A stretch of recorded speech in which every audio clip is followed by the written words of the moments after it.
bom dia a todos. Bom dia. Estamos muito felizes de estar aqui com o Dr. Heribert Blass, que é o presidente eleito da IPA, e que vai nos brindar com a palestra Posição Generativa como Dilema Narcísico-Depressivo. O Dr. Blass já esteve aqui no Rio de Janeiro conosco alguns anos atrás e foi uma satisfação recebê-lo.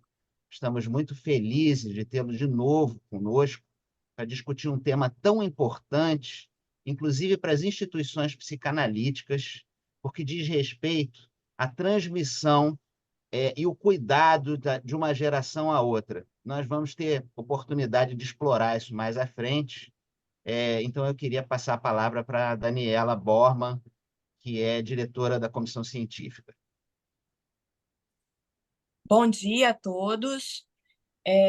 Eu, nesse momento, estou ocupando, a função de diretora da Comissão Científica da Sociedade Psicanalítica do Rio de Janeiro. Eu gostaria de dar boas-vindas a Heribert Blass e também agradecê-lo por ter aceitado o nosso convite tão prontamente. Esse é um momento de nos aproximarmos do pensamento científico do nosso próximo presidente da IPA. Eu penso que é uma aproximação importante, afinal, nós somos componentes da IPA.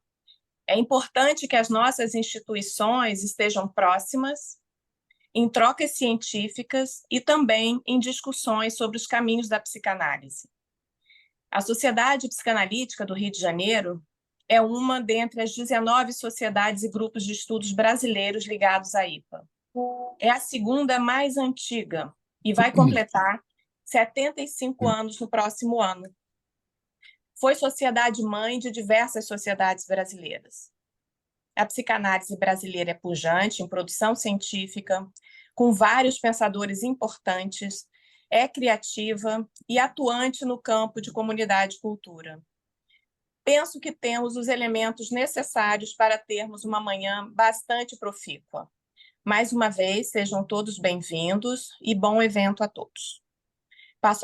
Antes do Roberto iniciar, eu vou pedir ao Lande que dê as instruções sobre o sistema de tradução, tá bom? Aí depois o Roberto vai coordenar a conferência do Dr. Heribert Blass.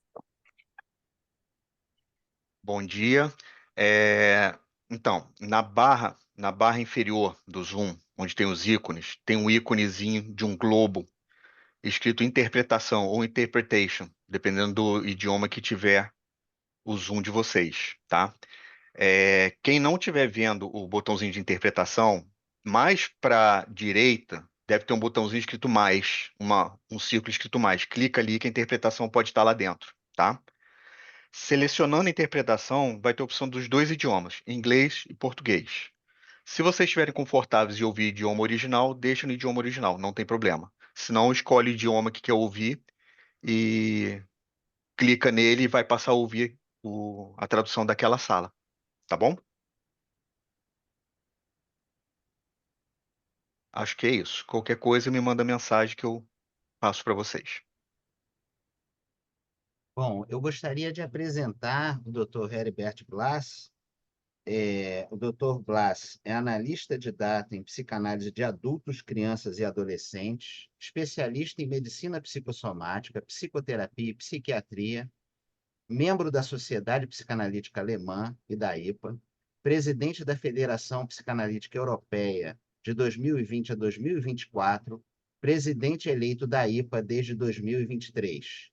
Diversas publicações sobre paternidade, identidade masculina e sexualidade, disforia de gênero e questões transgênero, aspectos da função do pensamento no processo analítico e na instituição, supervisão psicanalítica, psicanálise na sociedade e psicanálise em relação a outras ciências. Então, eu passo a palavra ao Dr. Blass para a apresentação do seu trabalho. Muito obrigado mais uma vez e lembro que no final da palestra nós teremos a abertura para perguntas e comentários e que as pessoas falem em português, porque o Dr. Blass vai receber a sua tradução e vai poder responder. Obrigado. Dr. Blass, por favor.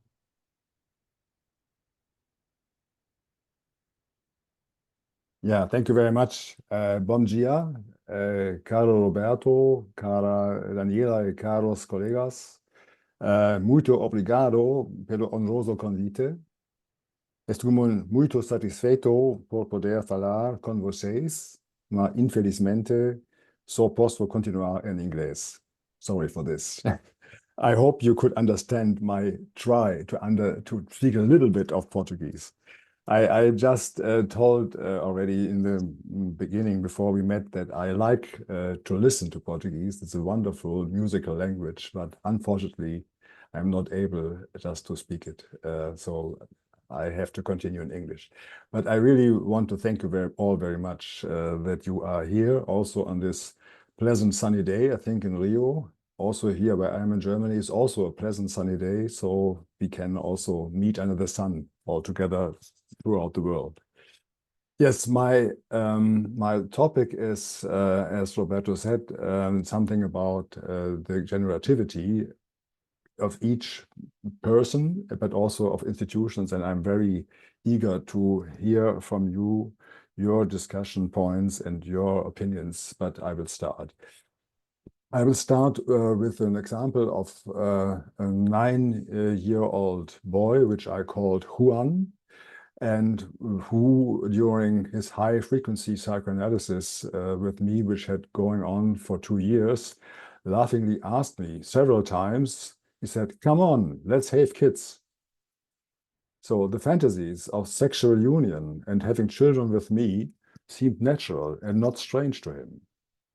After the initial surprise, I understood them as an expression of his basic primal fantasy, which was part of the emotional closeness and bond he had developed with me. Julia Kristeva described the mirage, or le mirage en français, of the primal scene as a fantasy of origin that structures the unconscious of every human being. Regardless of which variant of the heterosexual norm the individual forms in their psychosexual identity, and also regardless of the acceptance of or rejection of the most diverse sexual pairings. The primal scene connects the variety of eroticism with, as Kristeva calls it, the zenith of reproduction, and she brought this term from Georges Bataille. My young patient also expressed his primal scene fantasy independently of his and my sex, and with his laughter, he not only marked pleasure, but also a knowledge of the phantasmatic character of his idea, which existed in him as a basic element of his psychological reality and infantile sexuality. Of course, with his association, he also wished to maintain an inseparable relationship with me, in which he could not only make children, but also remain my child, himself in the transference. Nevertheless, he formulated a basic fantasy that exists in all of us. I now want to talk about the ambivalence of the desire to have children, which we can meet very often.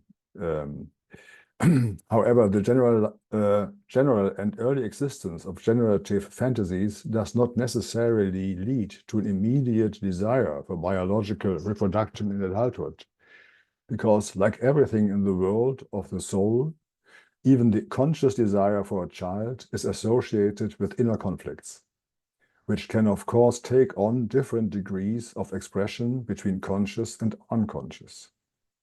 Coping with an at least unconscious ambivalence has always been part of every adult desire to have a child, because the gift and gain of a child is always associated with a renunciation.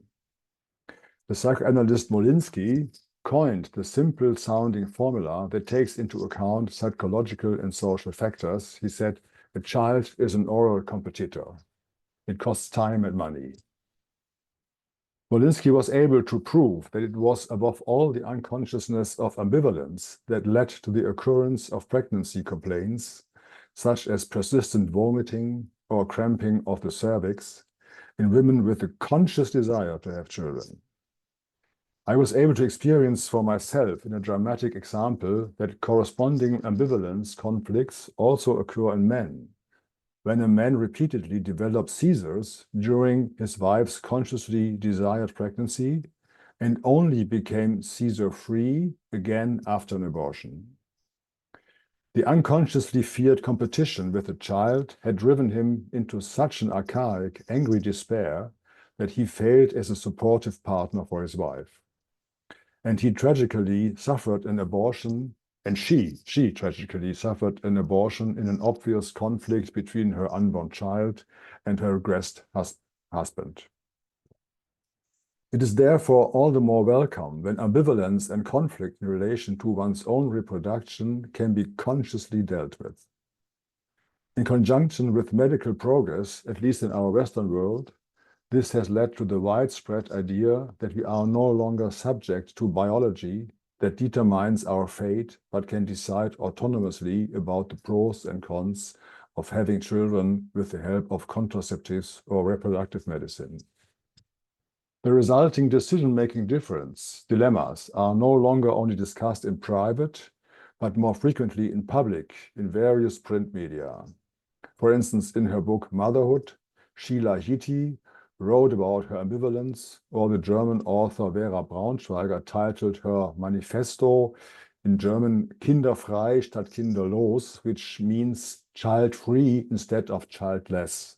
This was just an example that this is a conscious decision.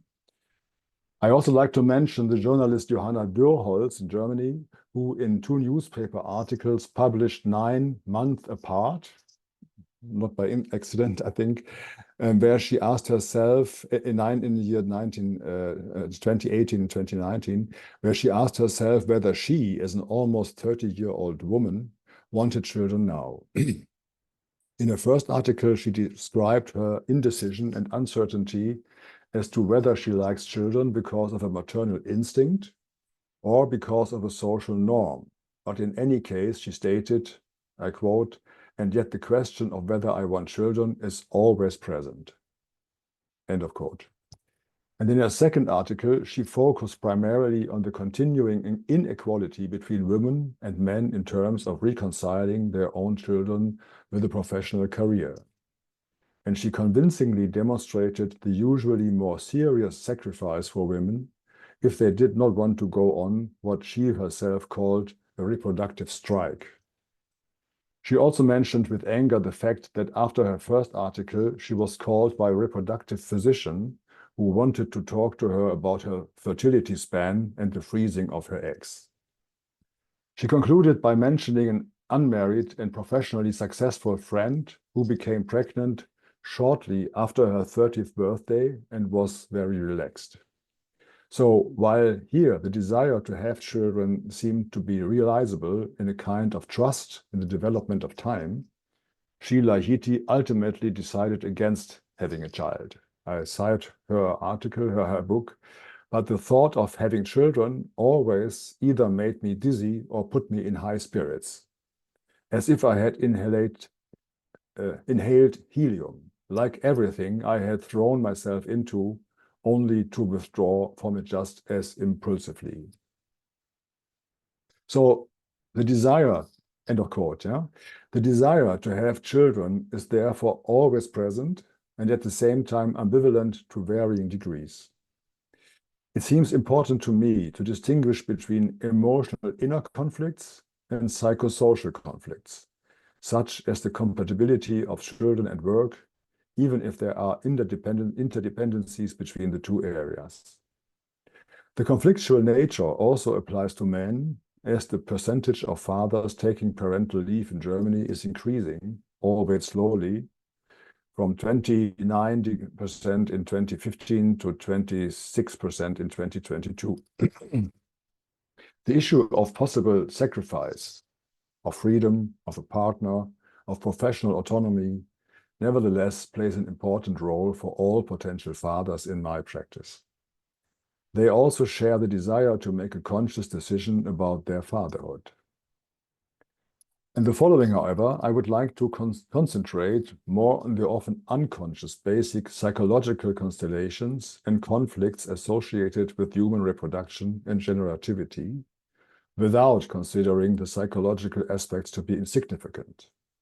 However, I'm concerned with basic psychological issues that are also important for dealing with the social aspects.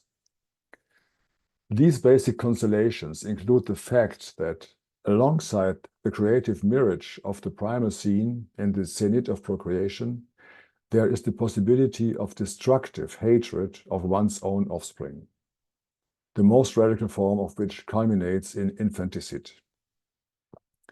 The deliberate and open killing of newborns and children has existed since time immemorial. Mythical forms of expression that depict the unconscious conflicts are, on the male side, the Greek Kronos, or the Roman Saturn, who ate his own children, with the exception of Zeus, out of fear of losing power. And on the female side, it is the Greek Medea. Out of revenge and despair, as you know, Medea killed her sons, sacrificing her own children as self-objects in order to meet her unfaithful husband and father Jason. The Oedipus myth also contains the failed intention of infanticide in the form of Laios. Many other literary sources can be cited, such as the killing of boys, falsely attributed to Herod in the Gospel of Matthew, and the attempted sacrifice by Isaac by Abraham in the Old Testament, in the Bible, or the psychotic infanticide by Gretchen in Goethe's Faust, or in the disturbingly grandiose novel, in German is Dann schlaf auch du, you could also go on sleeping, by Lila Slimani, the French author. The fact is that deliberate infanticide or infanticide resulting from psychological crisis is part of human history. This is what I just wanted to mention. This is something which is present all the time. So I want to say a naively romantic understanding of human reproduction would therefore be misplaced. In this respect now, it makes sense to take another look at the contradictions associated with human reproduction and the resulting tension between the generations. Every pregnancy and every birth of an infant lead both biologically and psychologically to a constitutive simultaneity of the preservation of the existing and the formation of something new, which, in contrast to some tendencies of the zeitgeist, cannot be planned automatically and autonomously. On the one hand, one's own child is an expression of the parental body and parental eros. On the other hand, it relativizes the exclusivity of the previous parental existence from the very beginning. So, and with her concept of natality, Hannah Arendt stated that, as she called it, the newcomer, the baby, the newcomer, has the ability, as she called it, to make a new beginning himself. That means to act.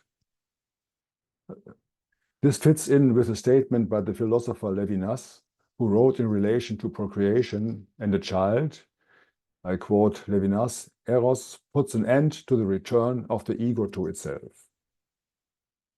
As psychoanalysts, we are aware of this coexistence of the infant's basal dependency and its parallel developing ability to influence the parents gesturally and mimically, with early possibilities for action in the sense of self as an agency, as Honegger, for instance, calls it.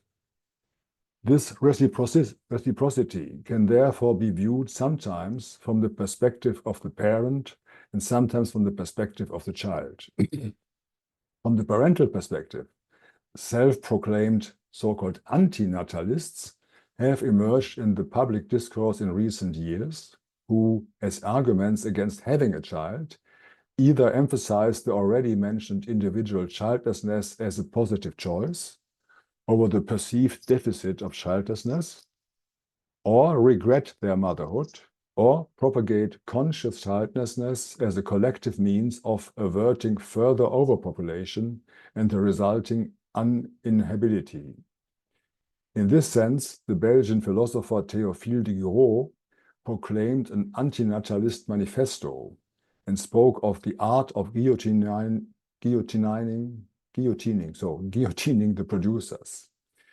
And in contrast, Svenja Flasspohler and Florian Werner, two German philosophers, took a pro-natalist approach, so to speak, to parenthood as an emotionally moving and, in keeping with their profession, philosophical adventure.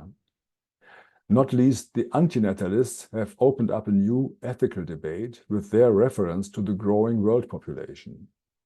They are not alone in their appeal to the generative conscience, as evidenced by the climate plan adopted by the city of Brussels, according to which, from 2020 on, a tree is to be planted in either Africa or South America, perhaps also in Brazil, I don't know, for every new baby born in the city in order to reduce the city's carbon footprint on the global climate.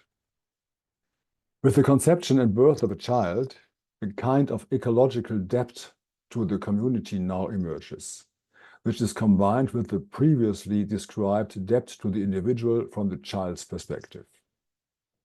Philosophers such as Kant, Kierkegaard, and Sloterdijk have pointed out that parents force their child into life without being asked. Safransky, also a German philosopher, even speaks of an atrocity that can only be overcome by turning from the passive to the active. He says, "The fact that I have been started is unbearable if I learn to start myself." Yes, we know this, turning from passive to active. And while Safransky, in a different way to Hannah Arendt, adopts a perspective of self-management, Kant, the old German philosopher Kant, opened up a generative dimension. He said, the guilt of the parents for having conceived their child without its consent and brought it into the world on their own authority could be erased by assuming the obligation to make their child content with the state. The guilt of the parents thus determines their responsibility for their child. In other words, it could be formulated as follows. The parent's behavior oriented towards reparation leads to a transfer of loving responsibility and thus to a constructive circle within the parent-child relationship. Of course, only if unconscious hatred does not predominate. This now brings me to the concept of generativity as developed by Erik and Johan Eriksson, perhaps more familiar to us as analysts. Eriksson's understanding of generativity within the psychosocial model of human development is so significant because, analogous to Arendt's natality, it refers not only to genetic biological reproduction, but generally to the mental ability to create. In German is there a word Erzeugerschaft, creativity, which does not only refer to one's own children. Rather, according to King, generativity in this sense refers to a spiritual parenthood, which can generally be understood as the adult ability to care for what has been brought forth, also in an overarching cultural sense. In its focus on caring for good conditions for the physical and emotional growth of children, or offspring in general, this concept is close to Kant's metaphysics of morals, albeit without anchoring it in an originally parental guilt. Instead, a much more object-friendly need to give something takes center stage here. In view of the confusion, let us ask once again, where does this need for a child, and in a broader sense for generativity, come from? Does it stem from the aforementioned desire to transform the powerlessness suffered in an initial misdeed into active generativity? Or is it an expression of a genetically anchored imperative to reproduce, which is enshrined in the genetic code of all living beings? The genetic predisposition undoubtedly exists, but as Ute Auhagen-Stephanos, among others, points out, an epigenetic condition must be fulfilled. Only the respective biographical, social, and cultural conditions decide whether the genetic demand also develops into a desire of its own in the individual psyche. For a potential mother, Auhagen-Stephanos emphasizes the importance of the maternal ego ideal and the demand that emanates from it. For a potential father, Thilo Held described how any exclusively biologistic approach must prove to be inaccurate. The male decision to have a baby of his own leads to hormonal changes in the male brain, not the other way around. This must I say, this for me was a very important finding. Yes, that there's the decision, the male decision, just to want to have a baby leads to bodily changes.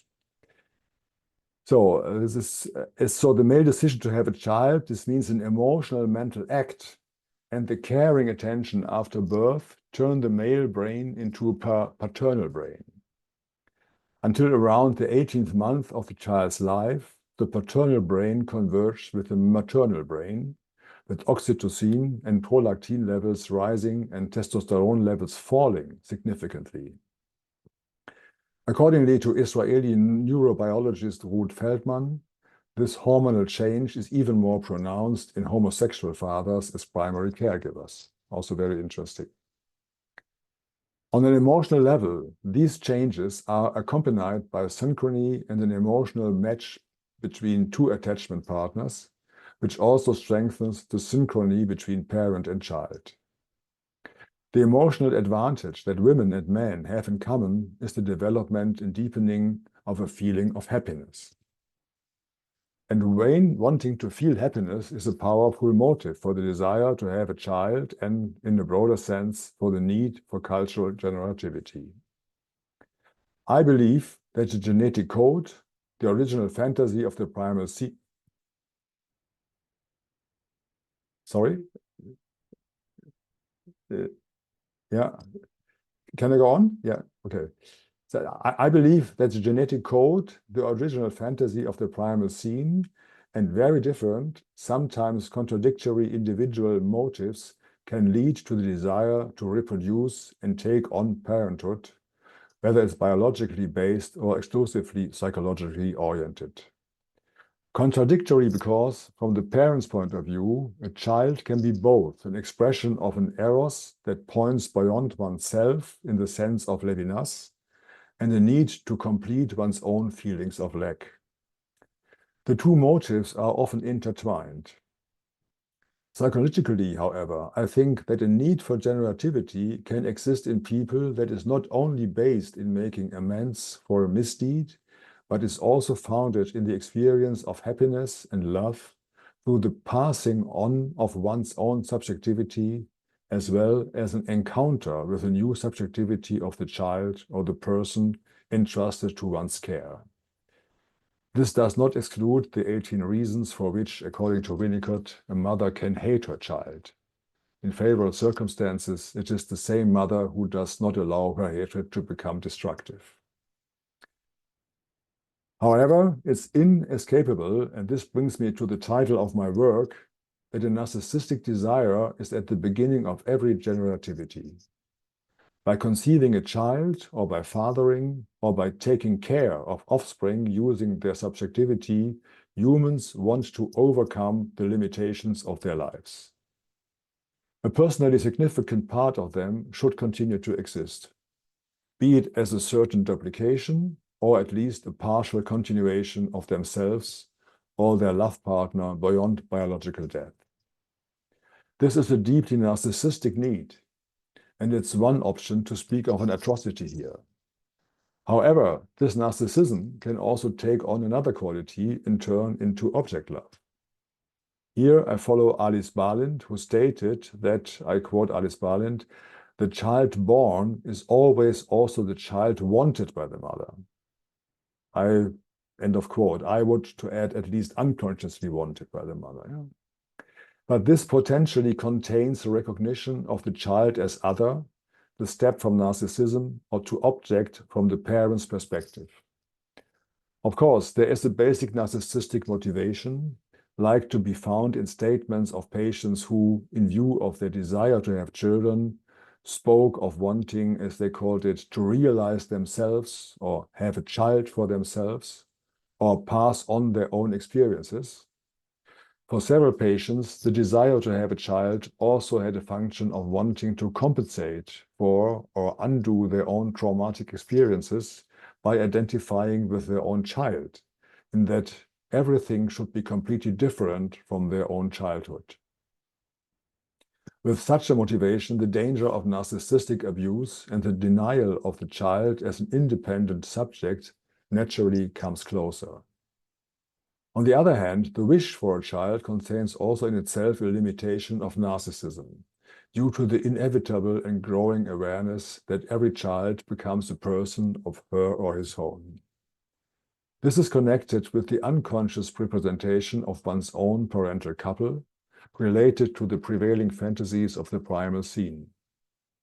Whether the primal scene is imagined as a lustful, loving excitement or as an aggressive fight. Potential parents need a relatively guilt-free desire to take their life with a child and thus a child. I found the corresponding narcissistic imperative in a song by the German singer Udo Lindenberg, a very famous singer in Germany, in which he urges a life-weary friend by saying, "Take your life and never give it back."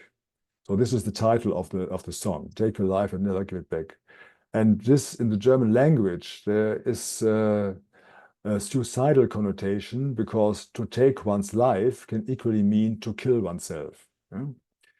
And in the song, this suicidal aspect is contrasted with the life-affirming invitation, "and never give it back." So the first sentence also applies to the beginning of generativity.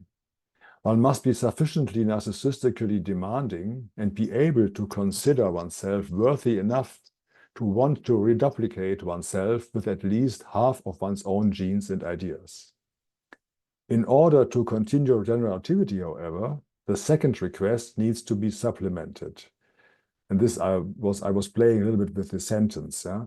So as identity forming as it is for the next generation, when parents prove to be self-confident and narcissistically stable, the next generation also needs parents to relinquish their omnipotent presence. In order to be generative in a psychological sense, parents must be prepared to give up their lives again. This is what I call the narcissistic-depressive dilemma. I want to explain this a little bit, this narcissistic-depressive dilemma. The balance between, because there are two poles, and the balance between the two poles of the dilemma concerns a horizontal and a vertical axis. By this, I mean the following. On a horizontal axis, the art of parental generativity consists of presenting oneself to one's child with sufficient pleasure and pride, with one's own subjectivity, ideas, perceptions, and effectively linked modes of action, in order to be available as an object of identification. This includes the inability of the initial recklessness to desire a child according to one's own fantasies and imaginations. At the same time, however, it requires a willingness to withdraw to such an extent that it remains possible to empathize with the potentially alien emotional world of one's own child. This paradox inevitably creates a conflictual tension in the adults themselves. The basis for the necessary receptive ability lies in recognizing the difference to one's own child, for example, in the sense of the famous verse by Gibran. I think you know this probably. As he said, your children are not your children. They are the sons and daughters of life's longing for itself. End of quote. So the following verse is both true and incorrect in the sense of my thesis, because when one say they come through you but not from you, and though they are with you, yet they not belong to you. So this describes the recognition of unavailability. I don't know whether this is the same right word. In German, it's called Unverfügbarkeit. Perhaps in Portuguese, indisponibilidade. It means that there is something very, very autonomous, which cannot be approached. This unavailability of children, but underestimates the importance of the original unity with the parents. There is no original unity. After all, the children also come from the parents, although destined from a couple. That means from two people already, and this already contains the core of the difference. A child can never be merely a duplication of a mother or a father. It always contains the sexual love partner. And in the spirit of Hannah Arendt, a newcomer emerges from the mutual union. From the generative perspective of a parent, a child thus represents both a narcissistic continuation of the parent and an encounter with something different, strange, and completely new. Narcissistic desire and recognition of the loss of omnipotence are equally necessary for a child to emerge as a new third. May I here at this point, just reading my own paper again, make a short parenthesis for the translator. I think we can discuss this. To my mind, I think this is also true for artificial reproduction, to my mind, because this is now a question which we are dealing with. What is happening with artificial reproduction? I think also in artificial reproduction, there is mentally also a couple in mind, to my mind, just also of the mother who receives the sperms. We can discuss this later, but I think it's not only something which is bound biologically, but which is also very important, present in the minds of the people. So perhaps this as a parenthesis. Where am I? So yes, from the generative perspective of a parent, a child thus represents both a narcissistic continuation of the parent and, as I said, an encounter with something different, strange, and completely new. So narcissistic desire and recognition of the loss of the omnipotence are equally necessary for a child to emerge as a new third. Since renunciation goes hand in hand with an experience of loss, I speak of a depressive quality. I understand depression here not in a Kleinian sense as recognition of one's own aggression, but in an object psychological sense as recognition of a loss. For this reason, I believe it is justified to speak of a narcissistic depressive dilemma that parents face from the very beginning of life with their child. As a result, a generational relationship without internal and interpersonal conflicts is inconceivable. Parents must inevitably fail in their efforts to resolve the dilemma. However, recognizing this dilemma helps to maintain a productive generational tension and balance. I can only note here my view that certain forms of reproductive medicine, which attempt to phantasmatically eliminate the couple and the primal scene in favor of an exclusively narcissistic reproduction of one parent or reduplication of one parent, run the risk of not being generative in a psychological sense. At the very least, the psychological representation of a third party is also required in reproductive medicine, in order to be able to maintain the narcissistic depressive balance I have described in relation to the child conceived in this way. As the growth of the child or the next generation progresses, the horizontal dimension changes to a vertical axis of the dilemma. Because the proportion of the renunciation of participation in the life of the new generation increases more and more for all parents, whether they are biological or spiritual, social parents. Research in developmental psychology supports the view of a shift in the narcissistic depressive tension. Mothers and fathers experience their young children, especially if they are of the same sex, more as a mirror of their own self, while children generally withdraw from the closer relationship with their parents during puberty due to their own motivation. The extent to which parents are able to accept this withdrawal without withdrawing from the adolescent in resignation or evading the inevitable confrontation by counter-identifying and reinforcing their own supposed youthfulness is very important for further development. The depressive part of the generative dilemma increases in any case. It will only be possible for parents to establish an adult rapprochement with less conflict if they face up to the imminent reality of their own death and do not blame the next generation for it, even if parricide exists in everyone's unconscious imagination. Generativity can only succeed if the children conceived for the partial continuation of one's own life are also allowed to become harbingers of personal withdrawal and ultimately of one's own death. In other words, if the individual fear of death does not become a permanent source of repression and denial of the knowledge of one's own end of life. I want to quote another German philosopher, Christian von Weizsäcker. He says, "Man is the living being who knows that he must die."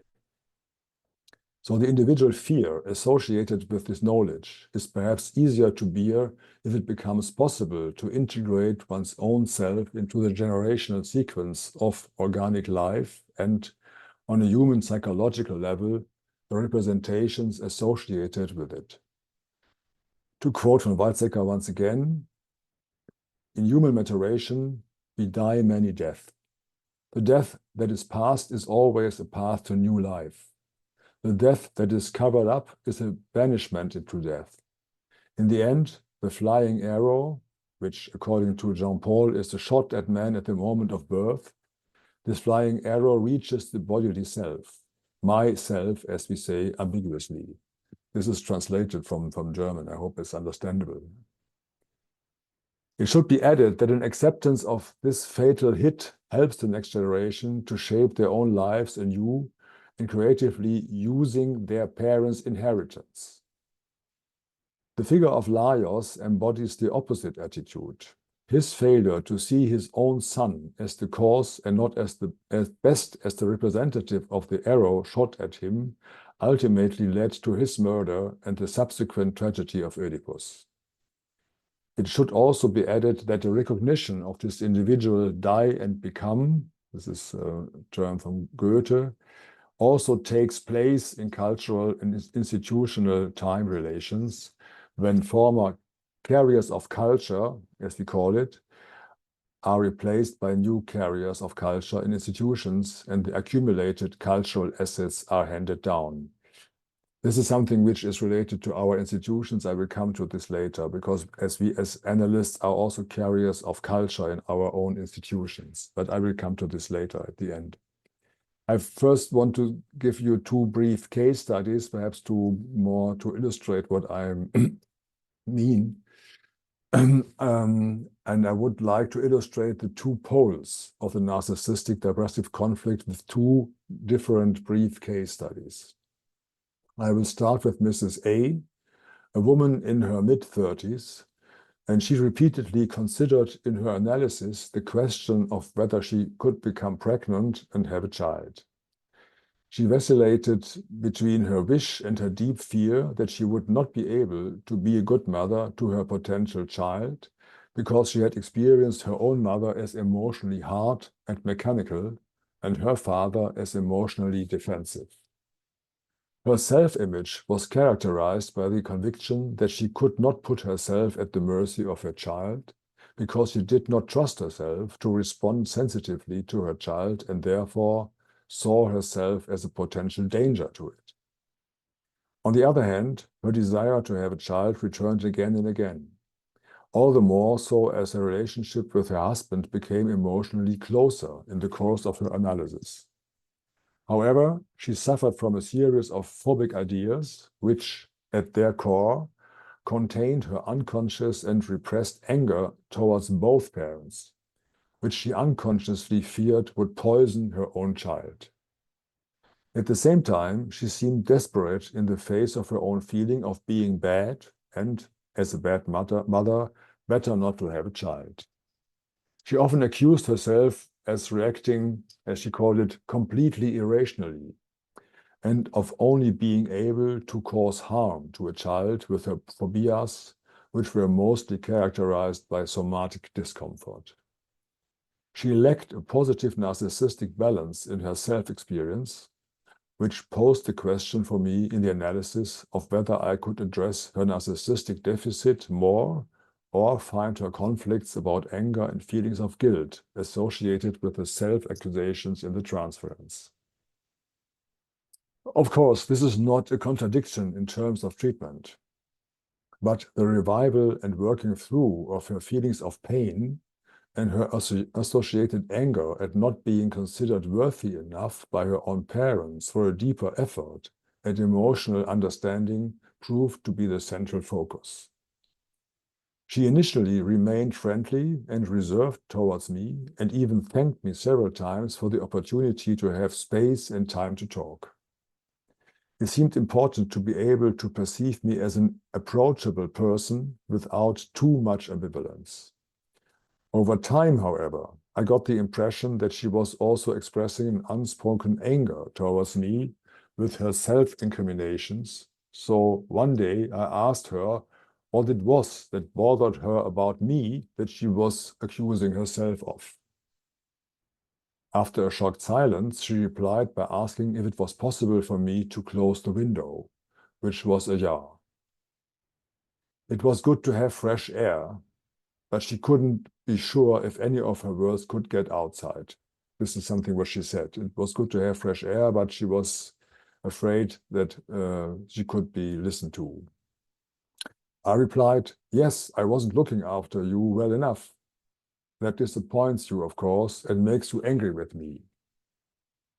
Even though she initially wanted to wipe away this anger, over the course of the next few sessions, she was able to criticize me in the transference for not always being attentive enough, without having to feel overly guilty about it.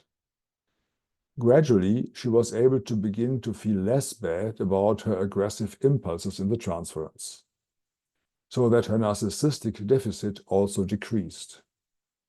The fact that I had not picked a fight with her over the window, but had responded to her criticism with an attempt at understanding, was a piece in the mosaic for the development of a mother image that contained neither a demand for perfection, nor a permanent aggressive devaluation. Her own confidence in her constructive abilities grew in conjunction with the decrease in her fear of the destructive effects of her aggression. The increase in her narcissistic stability then also formed the basis for her being able to become a mother in her late 30s. She said, "Now I feel more confident and trust myself more to be a mother." One could say without being toxic. While Mrs. A's narcissistic depressive balance was initially developed to the detriment of the narcissistic pole, Mr. B had developed difficulties with the depressive pole. Mr. B was in his mid-40s, married, and he had idealized his son throughout his life, right up to puberty. It was unmistakable for me how he admired and used his son as a self-object, leaving no difference between himself and his son. His son had been a brilliant child for him. Slim, clever, sporty, charming, winning, just like himself. He had gone on trips with him, even without his wife. He had read books with him and attended sporting events together. When his son ran the 100 meters in competition with other boys, Mr. B mentally ran along on the sidelines, and when his son won, Mr. B had won too.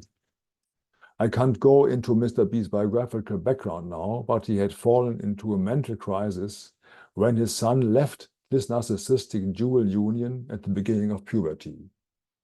Subjectively, his son had suddenly begun to no longer want to continue the previous joint activities. Instead, in Mr. B's experience, he became rebellious, cheeky, and lazy.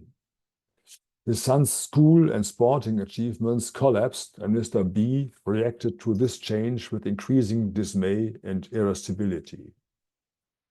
In addition to many other things, two elements became clear in the analysis. Firstly, Mr. B experienced the changes in his son almost exclusively directed at himself, in the sense of a rejection. He felt rejected and personally offended by his son. This led to him expressing more and more anger towards his son during the sessions, in contrast to his earlier superficially loving admiration. and this anger extended to fantasies of hitting and killing the son. Mr. B was ashamed, but he admitted that he could not use a son like the one he now had before him, and that he could now understand why some fathers had killed their sons in the past. His narcissistic hatred became immense. However, he also suffered from his excessive affectivity and felt that it was inappropriate. The development of the psychoanalytic process led him also striving for a narcissistic dual union with me. I was supposed to exclusively confirm him too. In particular, he expected me to agree with his criticism of his son. If I did not comply with this request, he quickly reacted offended and angry. Apart from a homoerotic problem, which played a role both in his relationship with his son and with me, I repeatedly interpreted his fear of the destruction of his own existence when he perceived a difference between his thoughts and mine. I interpreted in the following sense. I said, "You fear that your feelings would not apply if I did not confirm them one-to-one, as if you would then no longer exist." The ability resulting from this process to accept more separatedness between him and me, while continuing the analytic relationship, finally allowed him to let his son lead his own life, which improved the relationship between them again. So, before I conclude with these two examples, I would just like to say that we as psychoanalysts in our institutions must also address the relationship between narcissism and depression. What can and must we pass on to our next generation with narcissistic desires? And what must we, as carriers of psychoanalytic culture, as I said before, forego in favor of younger culture carriers? We are facing major challenges here, not least in view of our difficult professional political environment, in which long-term therapies and processes are often questioned and criticized. Perhaps the current discussion on the relation between in-person and online sessions is part of this question. But I would like to emphasize that the developments in my two examples seemed only possible to me in high-frequent and longer-term psychoanalytic processes. I hope this is a heritage that future generations of psychoanalysts could include in their own ways of working. To come to a final end, I return to the 9-year-old Juan from the beginning. I had described how he wanted to make children with me. When he was feeling better after more than 2 years of analysis, and as at the end of one session, I had again enforced his inevitable end, he stopped in the doorway and shouted, "Bye, take care. I'll see you at your funeral. I'll dance on your grave." He said and left. Of course, I was a bit shocked for a moment, but then answered, "Yes, you might be right, but you will likely have to wait for some time." On the next day, he expressed his concern that he could have been too rude, but assured it was just for fun. Nevertheless, I think that each of us was right from his point of view, and we could go on together in a way that included the present, the past, and the future of this young boy. I thank you very much for your attendance and listening to me.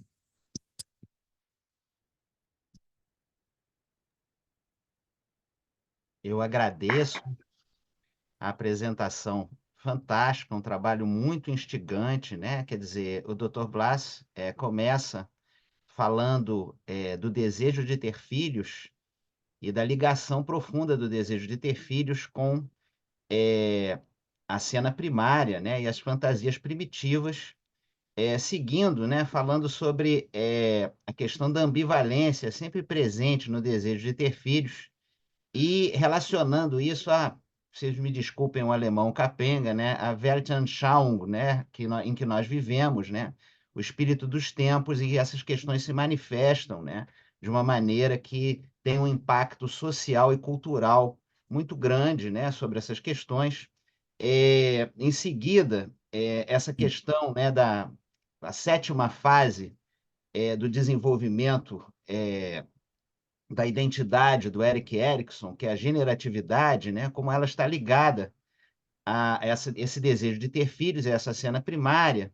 E a generatividade, então, estende isso não só para o desejo de ter filhos, mas também para o cuidado que a gente tem com a nova geração, não é? Com a transmissão para a nova geração. E o dilema que existe em ter filhos ou preparar a nova geração, porque, ao mesmo tempo, a nova geração e os filhos, né? E essa paternidade ou maternidade pode ser uma paternidade ou maternidade espiritual também, ao mesmo tempo, é um sinal da nossa mortalidade como indivíduos, né? Ao mesmo tempo, a nova geração dá continuidade à nossa vida, mas é também um sinal da nossa mortalidade como indivíduos.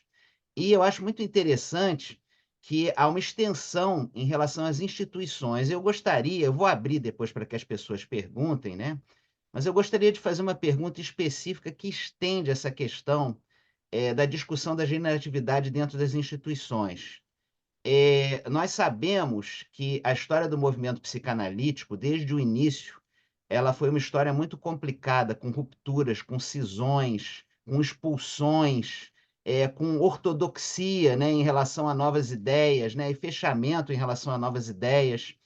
E nós vemos também nas instituições psicanalíticas uma questão que eu acho que nós estamos mudando também em novos tempos, né? Uma dificuldade muito grande das velhas gerações de transmitir o poder e uma tentativa de manter o poder como poder pessoal e não um poder fazer. Aliás, essa é uma questão que nos desafia todos os dias nos consultórios psicanalíticos, no sentido que, pela transferência, nós ganhamos um enorme poder sobre o paciente. Mas esse poder que nós ganhamos não é um poder pessoal, é um poder fazer análise. Da mesma maneira, o poder institucional é um poder fazer. E esse poder tem que ser transmitido para as novas gerações, para que as novas gerações assumam as posições e possam trazer novas ideias. Essa questão foi uma questão muito complicada, eu acho, no movimento psicanalítico, né? E a gente poderia dizer, talvez, que o lado unheimlich, mais uma vez me desculpem o alemão, né?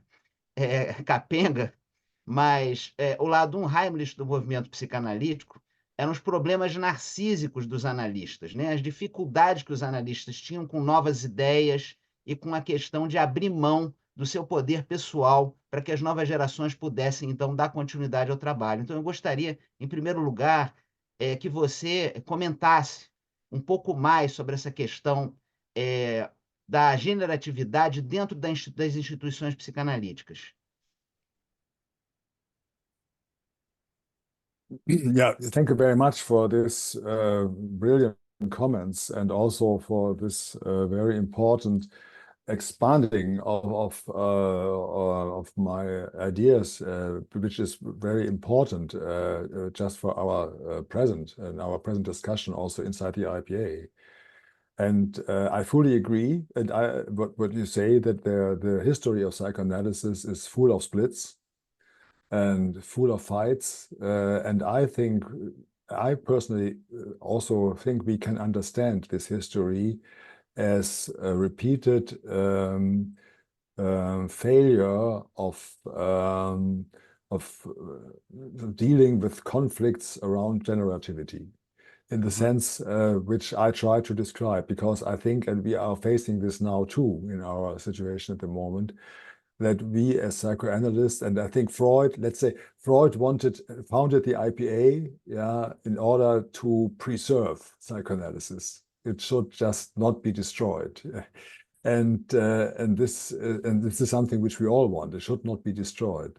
But at the same time, we all know that living processes cannot always remain the same. They have to change, and only by changing they can remain in a way still alive and the same. And my idea also, and I think you took it very well to my mind, I think that a lot of these splittings and of the fights, and I know that you in Rio de Janeiro you had 4 societies, now you have less than 4. Yeah? I think you have now kind of merger. I think this could be understood. This is just a hypothesis, but that it's so difficult for those who are in power, as you say, who have the feeling of that they are the ones who know, they have the knowledge and want to transmit the knowledge, cannot tolerate the fact that there are daughters and sons, which try to live their own life and to acknowledge what they just inherit from their analytical parents, I would call it. If you take this familial model, it's difficult to, but let's perhaps more think of culture, how can I say this? People who just are representatives of culture. That they want to transmit also their knowledge, but that whenever these carriers of culture, I would call it the carriers of culture, cannot accept that there is something different from their own position and are not able to talk to the younger generation, I think then is a kind of tragical Oedipal conflict inside the institution.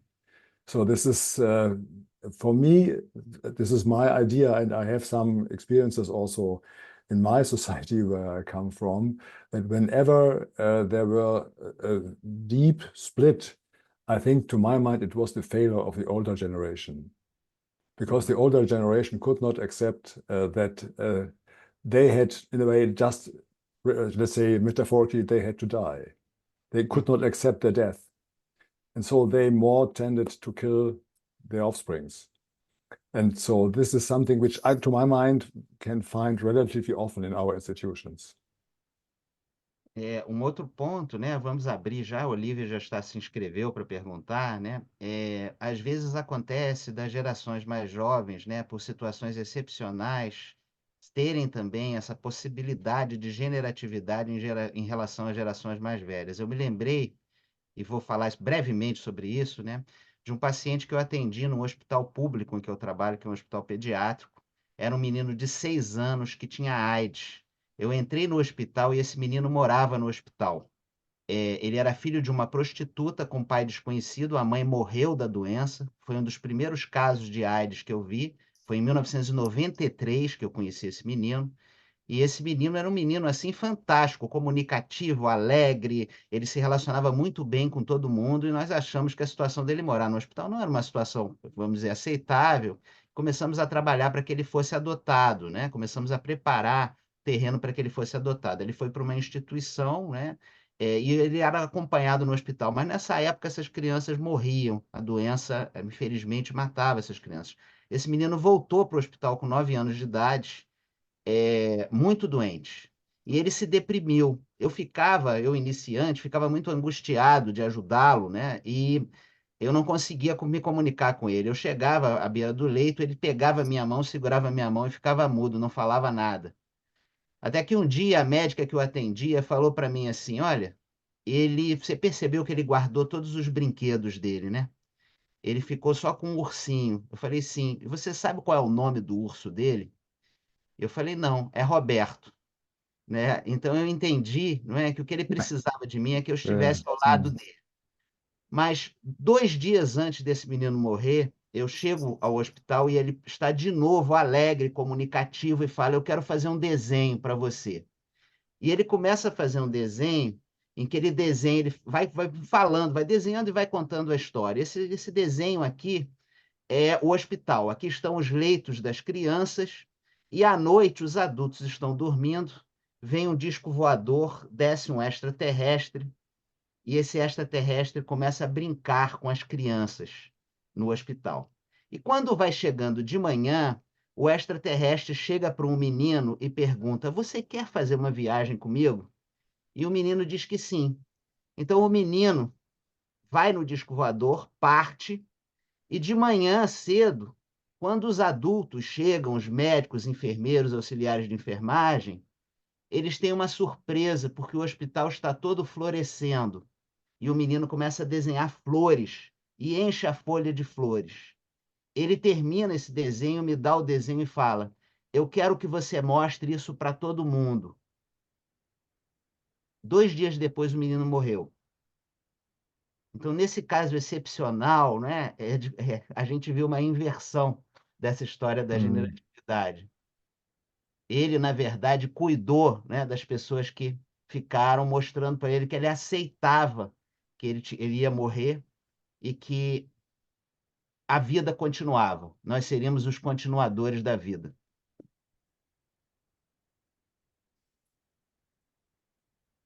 Yeah, thank you very much for sharing this moving experience. I'm also impressed that he had just you at your side. The beer was Roberto, and I think that this is my first reaction, the first idea that he had something internalized from you, despite all these sad experiences he had. I think, yeah, how could I understand? He had internalized you as the person, as an object, could say, that was friendly to him, but also alive. It's an internal, you were an eternal person who could accompany him, and so it's very impressive for me that he could just also accept his death. Yeah, this is something which one can find, to my mind, very often in children that die. I have also been working I'm a physician, and I have also in my younger years been working with children, also in somatic medicine, and children that are dying from cancer, very often are prepared and just can very often better accept to die than adult people are able to do so. But now I think it's a gift he gave you also, and all the others, gift by these drawings. Yeah. Yeah. So. Olivia, a Olivia quer fazer uma pergunta. Eu vou pedir, Olivia, que você faça em português. Bom dia, Dr. Blass. É uma satisfação Bom dia. reencontrá-lo. Queria agradecer sua palestra. Dizer que é sempre bom a gente pensar sobre esses aspectos da continuidade, da transmissão, da generatividade.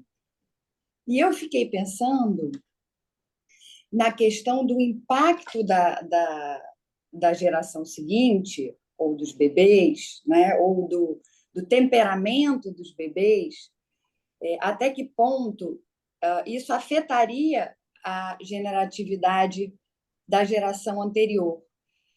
Pensei sobre 2 aspectos, sobre a questão do uso do objeto em Winnicott, né, no sentido de que o objeto vai precisar atacar a mãe, e a mãe vai precisar sobreviver ao ataque, e quanto mais capacidade de sobreviver essa mãe tiver, melhor para o bebê. E pensei também na pesquisa da Lynn Murray, em Oxford, sobre o papel do temperamento dos bebês como uma variável para a depressão materna. Então, bebês mais difíceis, né, bebês com algumas questões, como isso contribuiria para a depressão materna. Então, fiquei curiosa na sua posição. Acho que o Juan respondeu isso, de certa forma, né, no final da sua apresentação, mas fiquei curiosa, querendo ouvir um pouco mais. Muito obrigada.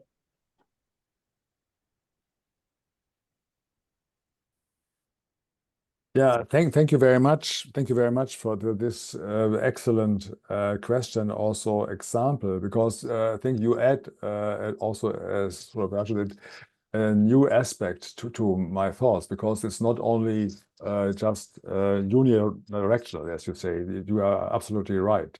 It's also the just reciprocal process, and it's true that also the baby, this is something, the baby is not only, this is what I wanted to say, not only a kind of an object just counted from 1 and 2, and then they are suddenly a person which is just put together from 2 different parts.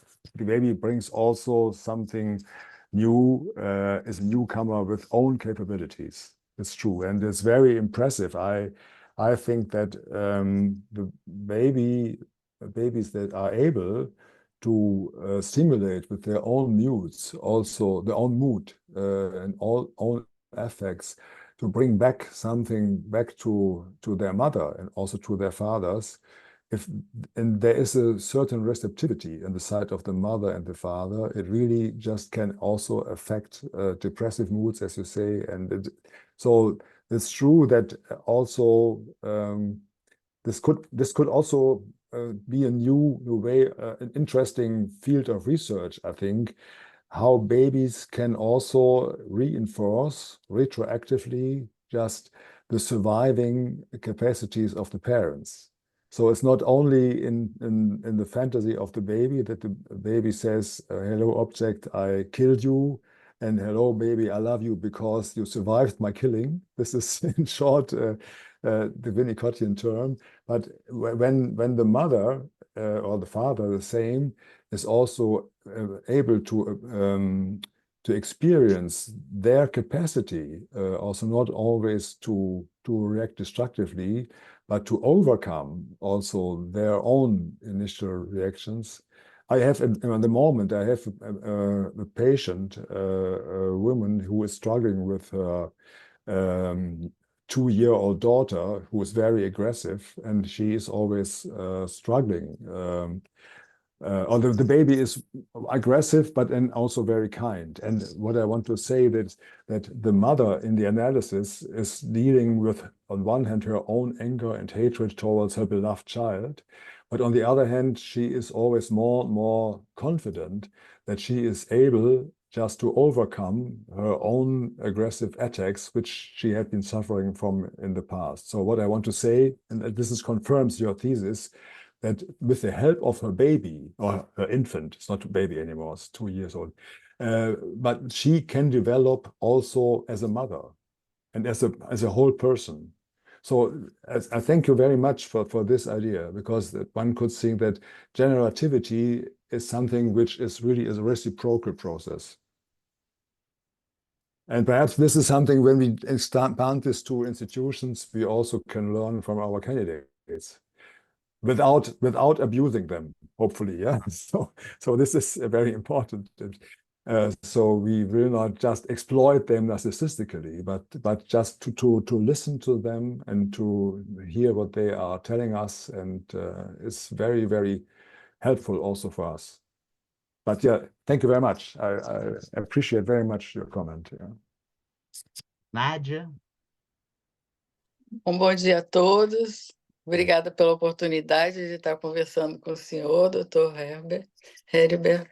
A minha questão seria em relação ao que o senhor falou no caso da mulher, quando ela pede para abrir a janela e o senhor concorda com ela que não estava prestando muita atenção a ela.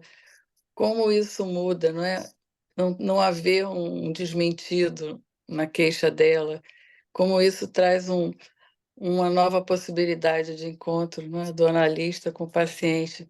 Acho que isso é muito importante de ser valorizado, no sentido de como o senhor traz a questão vou falar em inglês a frase, culture carrier, e eu lembrei de uma palavra parecida, do carrying, né, do cuidado, como se fosse uma nova fase da psicanálise, né?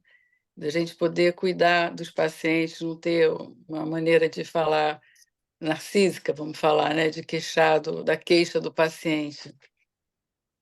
Eu achei muito interessante. E a minha questão seria, se eu pudesse falar um pouquinho, talvez de novo, de como é que seria os filhos de um casal homoafetivo. Eu acho que eu não entendi muito bem a questão narcísica, como é que ficaria nesses casos. E só para complementar, quer dizer, a sua questão das crianças, né? Aqui no Brasil, a gente está com uma situação de morte, assassinato de crianças e adolescentes muito grande. né? Então, eu acho assim, o papel social da psicanálise tem que ser realmente visto e valorizado, porque é incrível os dados, Murdered, Robert. Sorry. o Murdered, yeah. Yeah. assassinato das crianças. Então, a gente vê isso de uma forma assim, estatística, talvez não veja muito explícito, né? Mas essa ambiguidade de querer ter filhos e não querer, né? Querer assassiná-los, veio muito a propósito a sua palestra. Muito obrigada. Dankeschön.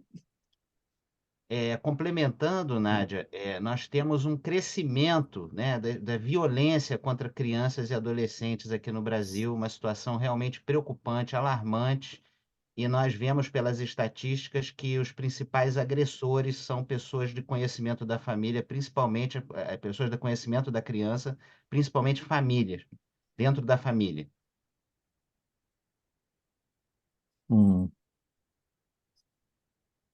Yeah.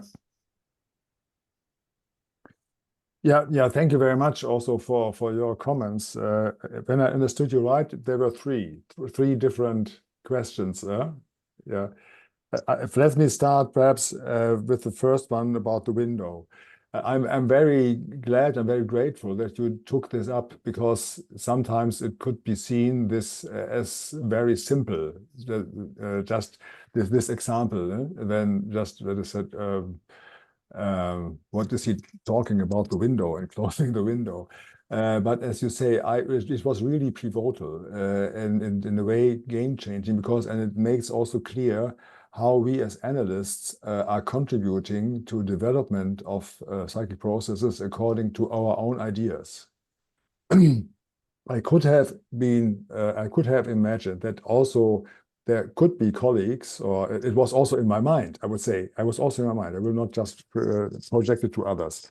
When she said, yes, the window is open, something is just coming outside. There's also one layer in my thoughts that I thought, oh, does she want to manipulate me? Does she want to bring me that I should do what she wants? Yeah, so it could have been a possibility to start to fight. Yes. Yeah. And but I didn't do this. But I've had to work it through. I was asking myself, what is happening? So, but then in my second, I must say, it was an internal process. In my second choice, after I was working through this, I said, no, she wants to tell me something, because I offered also that she has something as an aggression against me, that I really didn't think of the possibility that something could just go outside the room and could be heard by others. So this was very important, that I offered the possibility, and I think she was right, that I was not sensitive enough. And the fact that I could make this interpretation and make this offer, and yeah, this was really a game changer insofar as I could also just show her that I are making mistakes. I was an analyst who made a mistake, but this mistake hopefully was not a murderous mistake, because this was something which was still in her mind all the time. When she, as a mother, she had the idea, when she wanted to become a mother, she had to be a totally perfect mother, a mother without any mistake. And because any mistake immediately would kill her baby. Yeah. So and these were her fantasies, and the fact that we could work after this window scene, it seems very simplistic perhaps, but it had a very, very important consequence. And I'm very grateful to you that you took this up. And I think it's so important to my mind that we always have to think about ourselves as analysts, what we are saying. And also that we should not, according to my mind, react too quickly, too early. That we just also need our time to feel it through, to think it through what's going on in the room. And only then, because when I would have reacted according to my first impulse, I think it would have been worse. Yeah, but there's so. So just as just an explanation what you said. Then the question was about children of homosexual couples. Is this right? Did I understand you right? Yeah? Sim. Sim, foi isso mesmo. Eu acho que ela foi essa a pergunta, sim. Yeah. This is.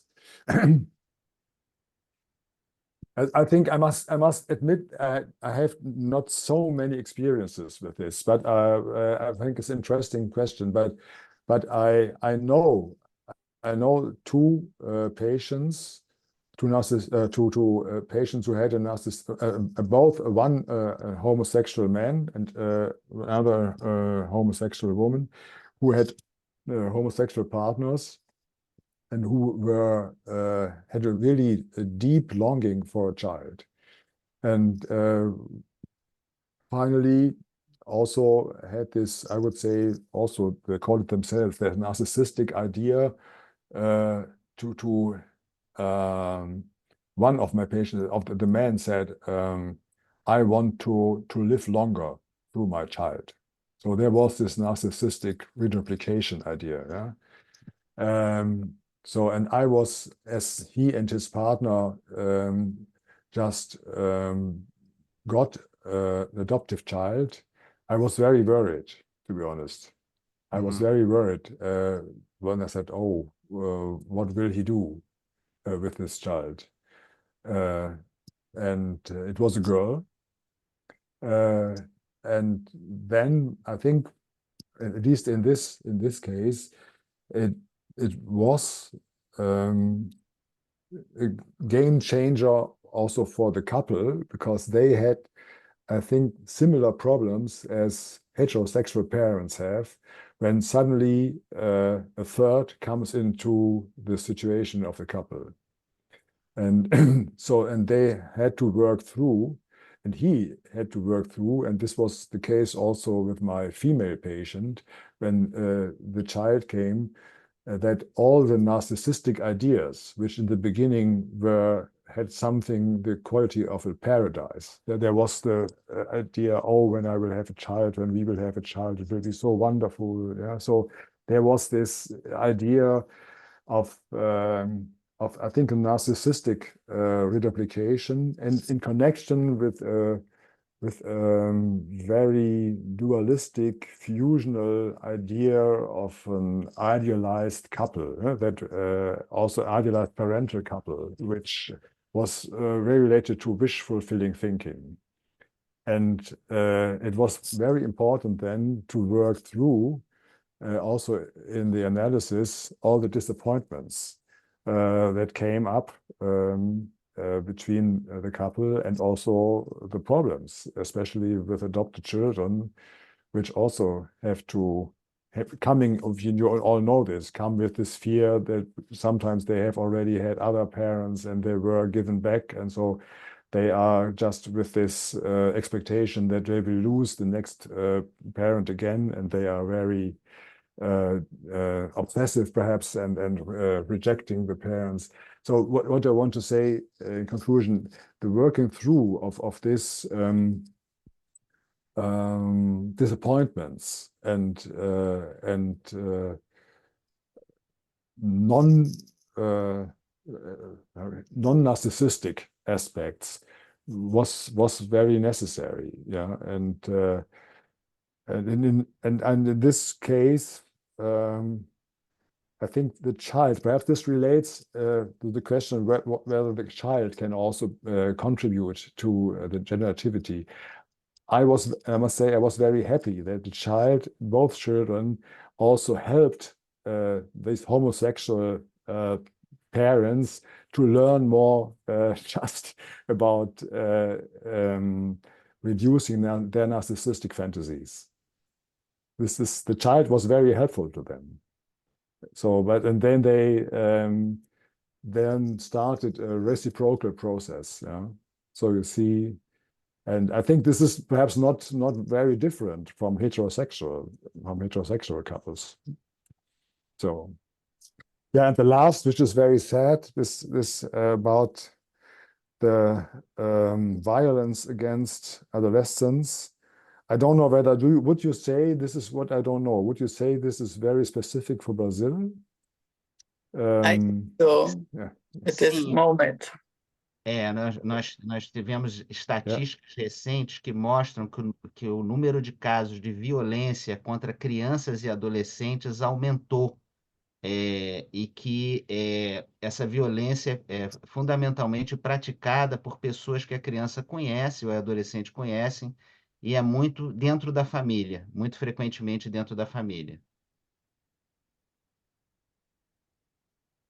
Are these immediate relatives, fathers or brothers, Sim, sim. Yeah, but because very often, this is my experience, but this is only hypothesis. Very often, sometimes when a child is killed, it's also just a surrogate murder, just in order not to kill the partner. Sometimes children, as also in Medea, let's say the Medea complex. There was a kind of revenge. She wanted to just to harm Jason, and and Jason, Medea killed her children in order just to violate Jason. And sometimes my impression, but this is something which I cannot say as an explanation for Brazil. I don't know. Is it a kind of sacrificing or also attacking the own children because in the minds they mean somebody else, but children are just the weakest persons. They cannot just protect themselves against just adult violence and I know, for instance, and what is happening very often when, for instance, I know it especially from fathers. When fathers call their children, they always want to hurt their wives because. Okay. Eu pensei, né, na história da janela aberta da paciente, né? Quer dizer, que muitas vezes, quando a gente cria um espaço no setting de arejamento da vida mental do paciente, a gente cria uma abertura em que o paciente pode abrir mão da sua estrutura defensiva e que isso às vezes é assustador para o paciente. Então, paradoxalmente, fechar a janela é manter um setting, né, que contém essa situação interna da paciente e lida com o medo que ela tem de se dispersar e se desorganizar por conta de que o processo analítico permite justamente esse arejamento do mundo interno dela.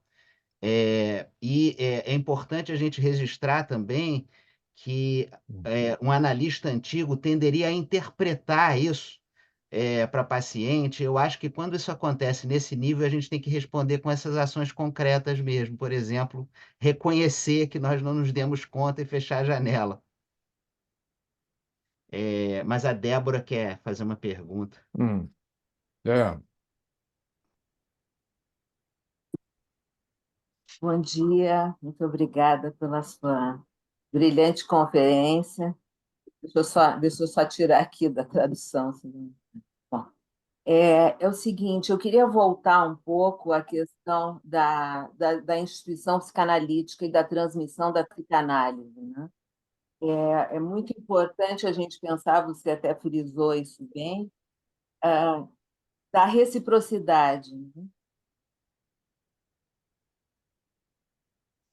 Só um pouquinho. Eu não sei o que vem uma coisa aqui para eu confirmar a palavra que eu estou falando, a língua que eu estou falando.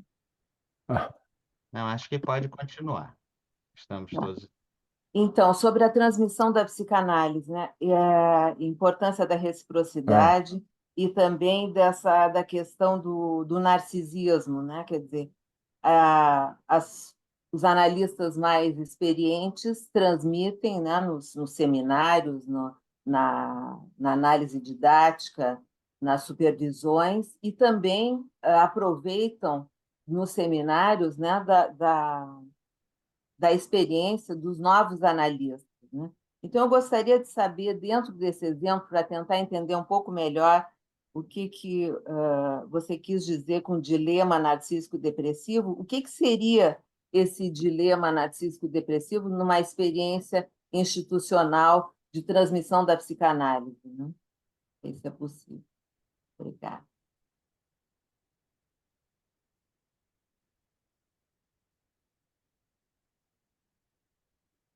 Yeah, your question, do I understand right, is how it can be seen or where we can find this narcissistic depressive dilemma in our institutions, yeah? In the psychological institution. Exatamente. Yeah. No, I think this is, I don't know which experience you have during your education, or when you offer as a training analyst or as a lecturer or whatever, psychoanalysis. You are right that we are just as training analysts, we are offering our experience, our knowledge of psychoanalysis as we got to know it. And this is something which we also want to convey to the younger generation, and they come to us because they want to learn. This is very clear. So, but during the process of learning, I have several times made the experience that candidates start with different ways, with their own ideas, that they want to change something and that they want to do something differently. And then I think it's very important how analysts, training analysts, both in the analytic process, but also during lessons and in the seminars, react, whether they accept it as something which is new, which is vitalizing new influence, or whether they react very immediately in a way that it's not psychoanalysis what they want. So this is something general. So I think I want to say it's very important to stay open, just to stay open for new ideas. This is not very concrete what I say now. This is just the attitude. But I think that, for instance, when I come to the actual discussion, what we have between online sessions or in-person sessions, which is a very, very hot topic, a hot potato in the IPA, I think this is related to these questions, for instance. I personally must say, even if I'm now happy that I can be here together with you on the screen, I personally don't like to do psychoanalytic sessions on the screen. Whenever it's possible, I personally prefer in-person sessions. So, yeah, so this is something which is my way of psychoanalytic working. But I also must admit that I know that there are not only younger, there are also some older colleagues, or older than on my generation, who have a different view. And I think it's very important, and I hope that we can do this in the IPA at the moment also, just to stay in contact and not to reject it as not analytic. This is what I find very, very difficult. When I could say it's not the way I am working. This is I am working, but just to come to a kind of a statement, of a statement where different ideas are devaluated as something which is not the right way to do. I think then I think this is not very generative, because this does not help to be in a dialogue between different generations. I know from some younger colleagues that they say, for instance, that they can work with online sessions, and this is something which we think we still have to discuss. We are in this process. We have now several membership conversations, and but this is for me an example, just how we can hopefully stay creatively together in a way that we continue this discussion, and And I think that everybody has also to perhaps to think over the own position. This is what I would call, on one hand, I want to, for instance, when I think in my time, in terms for me, my narcissistic position personally is to say, I want to continue analysis in person. This is my narcissistic position. But my depressive position is that I realize there are some other colleagues, and they are all not often younger colleagues, who say we could also do it online. So and this my renunciation in a way is perhaps to say I must admit that there are others who work differently, and I will try to find a combination, if it's possible, just for individual solutions. And if we do this in this way, also as an organization, I think we can stay together. As we do it also in the IPA now, we try to offer different possibilities, but with the core. I would say there is the core. We all agree that in-person analysis is what we want to do. I think most colleagues underline this. But when we could admit, for instance, that there might be some exceptions, why not? This is something which, to my mind, would continue also our generativity on an international level. I don't know whether I can make this clear. This is something which, as an example for institutional life, I think, which I find very, very actual at the moment. Muito obrigado, Heribert. Eu vejo assim que essa questão que você fez, Débora, é muito importante, porque nós podemos ver esses problemas de várias formas, né? Da mesma forma que nós sabemos que diferentes correntes teóricas em diálogo, elas nos permitem avançar o pensamento, e nós sabemos, até por pesquisa, né, que analistas de diferentes correntes teóricas podem funcionar bem com seus pacientes, né? Podem trabalhar bem e ter bons resultados. As instituições que têm uma pluralidade de visões são instituições mais ricas. Também tem que haver essa abertura para o diálogo entre as gerações, em que a gente vê no próprio desenvolvimento pessoal nosso que nós vamos avançando na profissão, nós ganhamos experiência, mas nós perdemos algumas coisas. Nós perdemos a vivacidade, talvez, e a disponibilidade interna. Eu percebo hoje, por exemplo, que eu tenho uma disponibilidade menor para atender vários pacientes graves ao mesmo tempo. Quando eu era mais jovem, eu tinha uma disponibilidade maior para fazer isso, né? Então, a gente entender, né, que há compensações e que é nesse diálogo, às vezes difícil, que essas coisas realmente, que as ideias crescem, que as coisas avançam.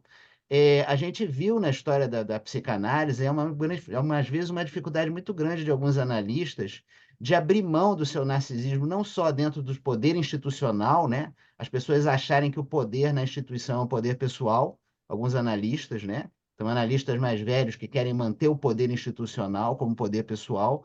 Nós vemos também a dificuldade de ouvir novas ideias, né? Um certo autoritarismo institucional, que eu acho que nós estamos no momento em que isso está mudando.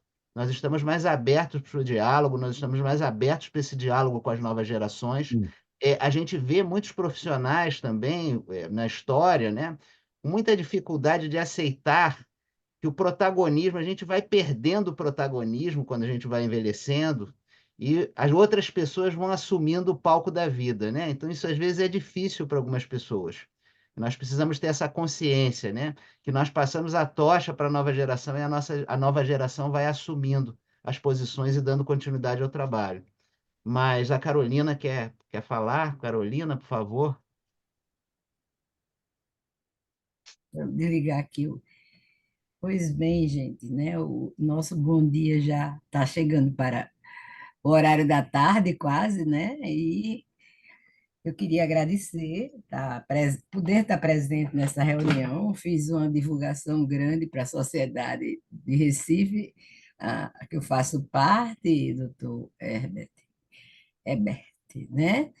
E foi assim bastante desejosa, mas eles estão com uma jornada de criança e adolescente hoje de manhã. Tá? Eu estava aqui vendo quem veio, tem duas pessoas, eu estou aqui representando, né, nesse momento, que eu estou na presidência, mas esse tema para mim foi muito caro, muito precioso, não é? No momento que foi lançado, e eu sugeri por 2 vezes. Deixa eu cancelar isso aqui que está.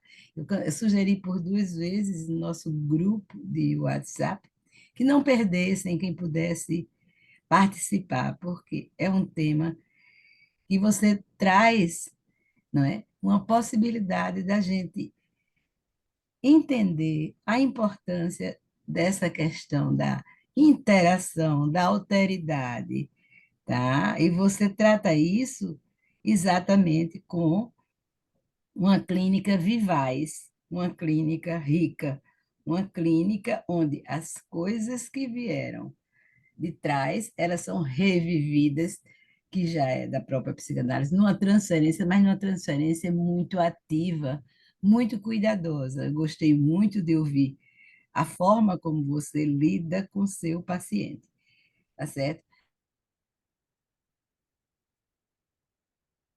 Então, eu queria voltar um pouquinho, por que você chama, né, denomina, que já foi até levantado, o paciente chega numa posição narcísico-depressiva, né? Então, será, dentro do que eu compreendi, ele chega sozinho, ele chega fechado e ele chega para baixo, né, nessa depressão. Então, essa função analítica sua, onde você mostrou nos casos, é a possibilidade de separar cuidando desse vínculo ir para você de uma forma onde as construções vão ser preciosas, e quando lá atrás não teve. E uma outra terceira questão foi no início do trabalho, essa nova forma de pensar em não ter filhos, não é? Mesmo isso já sendo antiga, de matas, uma criança desde muito tempo, mas agora tem havido uma procura, né? E uma demanda maior de que eu vou casar, os pacientes jovens, mas já fizemos um pacto, não queremos filhos. Tá? E, nesse sentido, estaria contido esse modelo dominando, que levaria a esse egoísmo maior.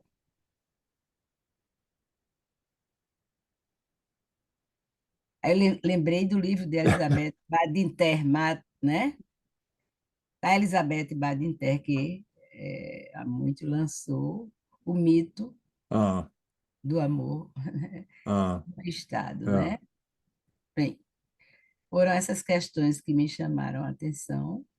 Obrigado, Carolina. Muito bem-vinda. I must admit, I didn't understand all your questions. First, thank you very much. Also, that you made this information about our talk today. But is your question whether it would be selfish when a couple marries and decides not to have children? Was this a question? Essa é uma das colocações no sentido de que essa disponibilidade para cuidar, tá? Penso, se vai ser também, vai ser deles, será também deles numa outra função, que exerçam no trabalho. To care. Can I perhaps go first, because I understood you in the beginning. Perhaps it's in fact true when you say a patient comes depressed and there is this perhaps more depressive position or rather narcissistic position. In terms of if there is any idea of having a child or not having a child, I find it very important just to have a look at what seems to be less developed in the patient. Yeah, just I don't want to make it. I don't have a kind of a technical plan. I do not work technically like a mechanical craftsman. Yeah, but I want to see what is not so developed. Is it more the depressive pole or is it more the narcissistic pole? And I think when I can find this out, I try. I must say, perhaps I try to put the focus more on these aspects which are not so expressed until now. This is, in a way, this I think is something which I have at least in mind. Yeah, this I wanted to show with the two case examples where I think the different poles, one was the depressive pole and the other was the narcissistic pole, were so much more just polarized. Yeah. So with respect to the question whether it's selfish or not, yeah, this is, you see, this is a big discussion on cultural. This is why I also try to mention all this anti-natalist manifesto. I think, you see, in the culture, we have really a discussion. This is very strange. There is the reproach to some people who decide to not have a child, that they are selfish because they don't want to care for the next generation. But there's also in the culture the reproach to those who want to have a child that do not care for the next generation because the next child will increase the carbon footprint. Yes, you see, we have in the culture now this very strange, sometimes paradoxical discussion. Yeah, and the reasons why adult couples don't want to have children, to my mind, I don't know what your experience is very different. Sometimes they are afraid of having a child. Yeah, I think very often I find it's important just to talk, if they want to talk about their anxieties. I personally would say there is no obligation to have a child. Yeah, so it's not a necessity. It's not an obligation. But I'm only talking about those patients, people who have a desire or have a problem with this. Yeah. Sometimes there's also you know this, that we have also couples where both couples take themselves as a kind of their children. So I don't think that every couple which has no children is a regressive couple. I hope I will not be misunderstood. But sometimes they are just sufficient to each other because they give all their care to the partners. And the child would also be just bothering them in this. Yeah? So I think we have to, it's very difficult to talk about this in a general way. I would say this just has to be analyzed in each individual case. A discussão está interessantíssima, mas nós estamos chegando ao fim do nosso evento. Eu gostaria, então, de pedir a Rosa Reis que Obrigada. sua pergunta. Obrigado, Carolina. E depois vamos passar para os comentários finais do palestrante. Rosa, por favor. Obrigada, Heriberto, por ter vindo aqui. Apesar de você falar dos analistas novos, eu vi assim na sua fala uma jovialidade que me encantou muito, que a gente precisa muito, que o presidente da IPA também tem essa dinâmica, essa jovialidade, que nós tivemos já uma IPA que refletia na sociedade muito autoritária, com pessoas muito narcísicas, que dividiam a sociedade. Até hoje, mais raramente se ouve isso na minha sociedade, mas a gente já ouviu assim, a minha escola é melhor do que a sua, sem se dar conta que talvez aquela teoria seja muito boa, mas o analista pode identificar melhor com outro autor, né? Então, eu te agradeço muito você ter trazido esses assuntos sensíveis para o IEP, do nosso instituto, né? Sobre o procedimento presencial, online, que é uma coisa que a IPA tem discutido e continua discutindo. e que a gente tem que amadurecer esse assunto, mas também não perder a importância de fazermos uma psicanálise séria, né? Não vale qualquer coisa, não é de qualquer forma, mas vamos estudar, vamos renovar, mas de uma forma que não se preocupe só com o mercado, né? Porque eu acho que nós perdemos muito mercado ao longo do tempo, em função dessa rigidez, mas também a gente não pode cair para o outro lado, que vale tudo para não perder o mercado. Te agradeço muito você ter vindo e ter trazido essas questões importantes para o IEP. Muito obrigada. Heribert. Obrigado, Rosa. Yeah. Yeah, thank you very much too for your kind words. And I must say, it's really my conviction that we all can learn from each other, and also that and we have to listen to each other, even if we are different groups, or either if we are parents or children. So, and even on the generations. And once again, I think it's a reciprocal process. And this is something which I really appreciate also this afternoon, or for you. For me, it's afternoon. For you, it's already morning. Just that we have this mutual learning from each other, and this is so important also for the generations. And also this is my perhaps a short, because the question of Deborah Junikowski, I had in mind, because I'm afraid that I could not make it very clear what I meant. But I had an experience in my institute, it was 30, 40 years ago, where an older generation of analysts who were trained in after the World War II and had hardly just managed, I must say, had hardly managed to become analysts, because it was very difficult in Germany, yeah, after World War II to be an analyst. And then the younger generation came and said, we only don't want to deal with the just Freudian ideas. We also want to include Winnicottian ideas. Yeah, this was already, I think, some decades ago, and just work with object presenting, and also what we now, it's very common for us. It's with object use of the object, and so. And these group of analysts refused to accept these ideas, because this was not, according to them, psychoanalysis. And then something started, which perhaps you also all know, that they, all younger generations, started to say, oh, you must learn more. You are not able to finish, you cannot become ready for training, you have to learn more. And this caused a lot of resentment and of furor inside the institute. It was almost splitting.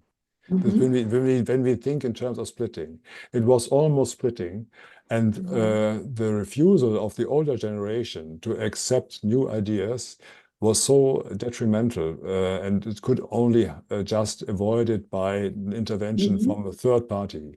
And this is something which, even if I hope that we have overcome this for a certain period of time now, I think it's a danger that it comes to us when we don't pay attention to this. And this is something which I think we should always keep in mind. Bom, estamos chegando ao fim do nosso evento. Eu gostaria de agradecer muito a você, Heribert Blass, pela apresentação do fantástico trabalho que tem desdobramentos não só para a nossa clínica, né, para o nosso trabalho como analistas, mas também em termos institucionais. E eu fico muito feliz de ver que a IPA vai ser conduzida por uma pessoa tão aberta ao diálogo como você e tão preocupada com a questão da transmissão da psicanálise, né, e do diálogo entre as gerações. Eu acho que isso é fundamental para que a gente avance, né, dentro dessa perspectiva de que a diferença de perspectivas, as várias orientações teóricas e as diferenças num diálogo aberto e respeitoso é justamente aquilo que torna possível o avanço do pensamento, o avanço das práticas, o avanço da psicanálise. Eu agradeço realmente a você estar aqui com a gente. Espero que nós tenhamos outras oportunidades de ouvir você e, eventualmente, até de estarmos juntos pessoalmente, Você esteve aqui com a gente, foi realmente uma honra e um prazer receber você há uns anos atrás. E eu gostaria então que você falasse suas palavras finais para a gente encerrar. Mais uma vez, muito obrigado. E obrigado a todos que estão assistindo e todos os que fizeram os seus comentários e as suas perguntas muito relevantes. Por favor, Heribert. Yeah, I must say, I remember very well my physical presence in Rio de Janeiro last year. And I must say that I today again feel very welcomed. I thank you really very much, and thank you really much for all your comments, for your inspiring thoughts. I really learned a lot also this afternoon. So this is really a reciprocal process. Unfortunately, not in person. I would love to be in Rio again. Perhaps, I'm sure one day I will be. Yes, I thank you very much. It has been a pleasure for me to talk to you, to listen to you, and also to learn from you and your ideas. And yes, and this is an enrichment for me also. Thank you very much for this. Muito obrigado. Dankeschön. Bom dia para todos, um bom fim de semana. Tem Até que logo. voltar. Tem que voltar. Bye bye. Sim. Tchau. Tchau, gente. I Obrigada. hope so. Yeah. Obrigada, Roberto. Obrigada. Obrigada. Tchau, boa tarde. Muito obrigada. Boa Thank you. tarde. Obrigada. Thank you. Bye.